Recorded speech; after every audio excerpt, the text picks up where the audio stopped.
Hi everyone, I'm here with Anthony Rapp. Anthony, thank you for joining me today. My pleasure, thank you. So I have a couple of questions for you. So who approached you to start Broadway Comedy? Well, Melissa and Ellie, who's the CEO of Mischief Management, which is the company that actually really does they really produce Broadway Comedy. They do all the heavy lifting, all the planning, all the logistics, everything. Her company has been doing conventions in the Harry Potter fandom space for about 10 years now. I've been friends with her for over 20 years. And one night she was at my apartment we were watching the Tony Awards. This was a few years ago. And not directly that night, but soon after, she called me, she's like, what do you think about it? Do you think we could do a Broadway comedy? Do you think we could do a theater convention? And I immediately said yes, and I knew that she was the right person to do it. Her company was the right company to do it, because having been to LeakyCon, which is the Harry Potter convention, it's so much like what you're experiencing here. It's a convention that's about building community and celebrating fandom and celebrating artists and celebrating work and celebrating fans. So there's a purity of heart with which they do the work they do. So I was like, of course, yes. And then it really became kind of my job to help let my fellow theater folks know about her and her company and say that they are the right people to do this. And this is a legitimate, real thing. And you can trust me. And thankfully, many, many people in year one said yes. And it went really well, even with the crazy blizzard that happened. And so now it's like, I said it last night from the main stage at one point, but it's like we gave birth, and now it's kind of walking on its own 2 feet under its own steam. There's a whole life to it that I don't even have to do very much. And during the weekend itself, I'm running around like a crazy person with pleasure, but there's not any more, it's legitimized itself and proven itself, and will continue to prove itself, and it's really fulfilling. You are involved with so many panels and interacting with fans. How do you manage that all while being the co-creator of Broadway? Well, like I said, at this point, being the co-creator, it's a title, it's an honorable title, it's something that I'm really proud of, but it doesn't really require any more action on my part very much. Every once in a while, we'll certainly do interviews or things like that, but basically I'm here to participate in any way that the people programming want me to participate, and I'm happy. I want to do as much. This is one of my favorite things that I'm ever a part of. So yeah, if they're programming me from 10 a.m. until 11:30 p.m., I'm happy to do whatever they're asking me to do. So other than that, yeah, I don't have to do much else other than just show up and do my best. So you're doing a workshop tomorrow. What's your purpose now? What do you hope to achieve by doing that? I've done a lot of teaching over the years. It's in sort of a masterclass setting. I want to spend, sometimes it's, we don't have a lot of time with each individual performer, but even if it's a few minutes, we just try to create some kind of opening, some kind of moment that the performer can walk away with and build off of. I'm not in any way trying to get to like a finished product or a polished anything. I'm trying to find something to like crack something open and see if some new light can shine through. So how do you suggest that young artists do pre-on vocals and acting? I think there's so many different ways. If you can get with a great teacher or coach or multiple teachers or coaches that you really trust and have your best interests at heart, and that when they speak to you, you're kind of opened up and lifted up by them. Challenged, certainly, but there's some teachers who both have a philosophy of kind of like beating someone down, breaking them down, to build them back up. I would caution people away from those kind of people. Maybe they work for some people, but somebody who can expand your heart and mind and creative self. If you have the opportunity to find those people, that's one avenue. Another avenue, I think, is exposing yourself to as much work as possible. Going to see a wide variety of theater and film and television, and reading novels or anything, works of art, dance.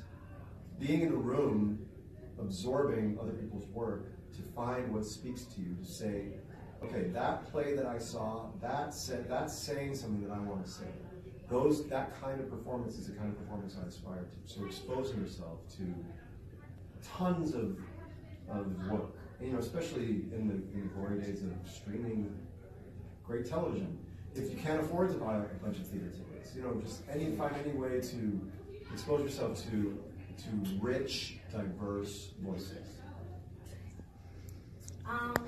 So what is your process in creating a character?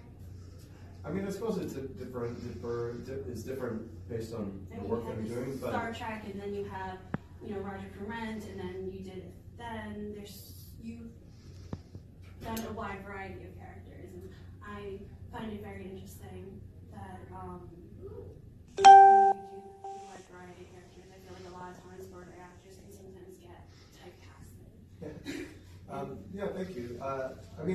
In some ways, if I'm typecast at all, I tend to play characters that are a little more kind of intellectual or, cerebral, which is fine with me. But I like to let the material kind of tell me things. I like to sort of just open myself up to it and dive in and see what happens. I have some notions, but I don't tend to predetermine a lot. I tend to try to I read the script and it sort of stirs things up in me, and then when I do a reading, I kind of just dive in, letting those impressions in on me and riding the wave of it.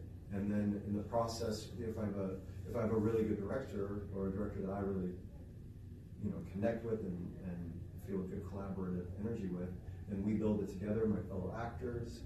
I try to find the deepest truth of the character, try to find the richest emotional life to bring to life. And then the tone of it has its own, expression. The being in Rent, that kind of music has its own energy, which gives you something. The different kind of, similar in a way, music and If Then, but a little more, folk pop than more rock of Rent. So that gives its own kind of the ballad, You Don't Need to Love Me, is the music of that, kind of informs me in a certain way. I just let it take me somewhere. So you listen to the music and then you kind of let it inspire you and see where it goes from there. Yeah, that's one of the ways. There's so much. There's so many different elements to it, but I don't go in with a lot of predetermination. So building off of that, how did you become the performer you are today, from when you were younger, working on Broadway, and to now, you're a huge TV show, Star Trek. Not that it wasn't huge. No, I appreciate that. You've done so much. Mm-hmm. How did you? I started when I was a little kid. I did my first play ever was a musical. It was Wizard of Oz when I was 6 years old at summer camp. From that moment forward, really, I was very fortunate that I had a lot of encouragement. I had a lot of people, giving me good feedback, being very supportive, and it felt really good from moment one, and I felt like I was home. So I give that a lot of credit, that I was fortunate enough to be surrounded that kind of supportive environment. My mom was incredibly supportive. There wasn't a lot of pressure. It always felt like an opportunity for self-expression. So I give that so much credit to then, as I kept working, and then my first professional job when I was 9, so I was working professionally for about 15 years before Rent happened, which was at that point the biggest thing that happened in my career. I had 15 years of experience of working in all sorts of layers and levels of the business with a lot of encouragement, a lot of support. So I felt I had a really strong foundation underneath me to let me then live into this moment. And then a lot of great examples of wonderful actors that I worked with, other directors who taught me so much by watching them work, and the collaboration in creating the shows that we did together told me what was most important, which is story, telling a story that's meaningful and trying to do work that can change people's lives. Ideally, that's why we do what we do. It's great to be part of things that are entertaining and fun, sure. I'm happy to do that too. There's nothing wrong with that by any means, but my biggest hope is to be part of something that really means something to people. And I've been very fortunate to be able to be part of projects that mean something to people.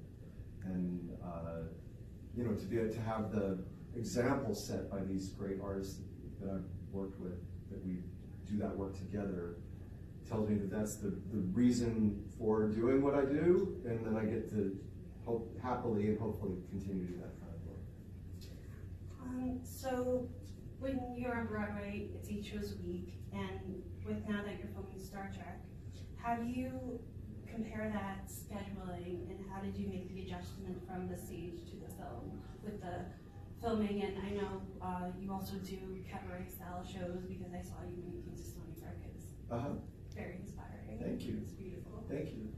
I mean, you know, the work itself in terms of acting on camera versus acting on stage, there are big differences in terms of like on stage, you're on the stage and there's people in the audience, but basically if we were doing a scene like this on camera, if we were doing it on stage, there's a lot of similarity to like the fact that I'm playing a character, you're listening to me, I'm listening to you. There may or may not be a camera here, but this work is very similar. The sort of meat of the work is very similar. So, and I've been doing film since I was 15 too, so I've had a background experience with it that's very helpful to feel comfortable with what is different about it. And what is different is the fact, like in a play, you do the whole story in one night, and in a film or TV job, you do one scene or maybe 2 scenes in a day, and then you're done with it, and then you do other scenes another day. Maybe you have a day off, and then 2 days later you do another scene. So you're doing it out of order. And in television, especially, like with Star Trek Discovery, we get the script maybe a couple days before the episode shoots. So there's a very short time to really learn the script and memorize the lines and start to make sense of everything. And you kind of have to do a lot of that on your own, homework. There's not like any kind of extensive rehearsal process. So it becomes much more self-reliant work. But then, on the day that you shoot the scene, you come in, you have a little bit of rehearsal, you get to talk about it, you get to figure it out. But it's just a different kind of process. The biggest, if there's any kind of big challenge in terms of doing a regular role in a TV series, is the amount of material that has to be like downloaded into my brain, and then kind of like erased, and then new material put in. Over a 9-month period, 14 episodes, you know, that's a lot of pages of information and a lot of story. And that's been a big adjustment. And in a play or a musical, you have 4 or 5 weeks of rehearsal where you get to really sit in it and stew in it and build it. And then you have a run of a show where you get to live it every night and work with it and keep, you know. And TV you like more like high wire, living on the high wire. But there's something really exciting about that too. Especially in a case like mine where I'm working with wonderful actors who play on the high wire with me. I know I love sometimes like doing cold readings just because it's like a challenge. Sure. So do you find that it's a challenge? Oh, we're running out of time. Yeah. Last question. No problem.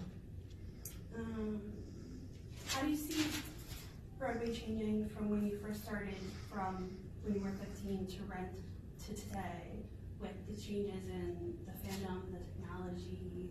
You know, I know it then was had a lot of technology in it, and now King Kong, I'm not sure if you saw the show. I haven't seen King Kong yet. Oh, it's amazing, the technology that they included. So how do you see the change, and what do you think of it? Well, there's a lot of different aspects, I would say, in what I've seen in the 30, what year are we? So 2019, my first Broadway show was a failure. We only previewed for 2 weeks, but it was in 1982. So 37 years. There's so many changes. One of the changes is that in the early mid-80s, there were many times when half the theaters were empty or more. And now all the theaters are booked almost all the time. So that alone, like there was this time it seemed like Broadway was dying, right? And no, it's not dying. Now there's producers who are waiting for theaters to open up for them to get their shows into. So that's a huge difference that I see. So there's a vibrancy to the theater community, and a hunger, and even with all this social media, and even with the concern that theater's dying, nope, not so. I mean, you know, still tons of people are filling these seats, which is really exciting. I do attribute a lot of that to Rent and the shows that have followed in its footsteps that have spoken to young people in particular, and Hamilton certainly was a huge, more recent example is Dear Evan Hansen. I haven't seen Hadestown yet, but what I've heard about it is, Be More Chill. These shows that speak very directly to young people as well as older people, but that are going to continue to keep it alive.